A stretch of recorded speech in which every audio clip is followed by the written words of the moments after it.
Alright guys, so this is going to be a quick video on showing you guys how to rewire these relay boxes into an aux beam.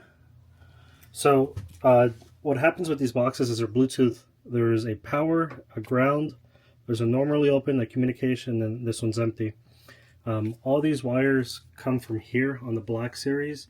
So the first thing you want to do is going to click these buttons and figure out which one turns on your main lights, your step lights, your bathroom fan, and you're going to label the NO, which is normally open.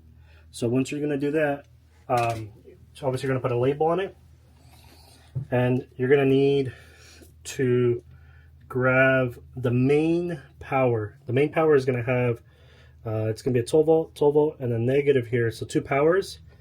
The ground, you're going to connect it to the aux beam ground, and your main power, one of them, you're going to connect it to the number 2 switch.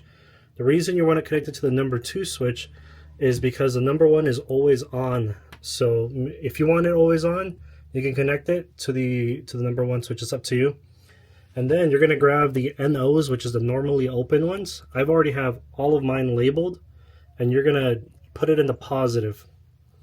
So you don't need a ground on these because they're already open. So all you need to do is grab your aux beam switch and then connect it, and obviously this will power. Now, if you're wondering where to get the main power from, on my Black Series, I've got a ground and a 12 volt that's up already here.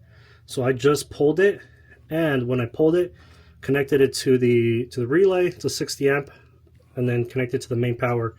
You will also need your accessory. I connected my accessory to the end of this one.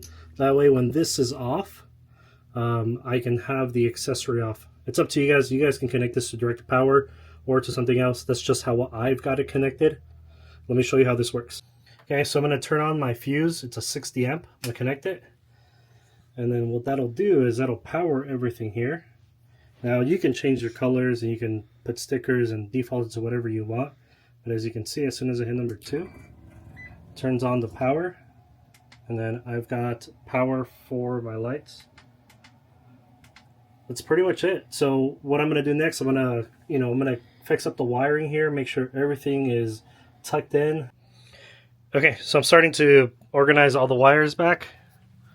I've mounted the aux beam right over here. You can see we've got our 60 amp fuse mounted on the left of it. I ran the panel right over here. Let's check for power. Oh, we gotta turn on our fuse. Cool, so lighting up green. We got power. Let's check the lights over here. Let's check the restroom. Yeah, so everything's working. Just gotta put all this back together now.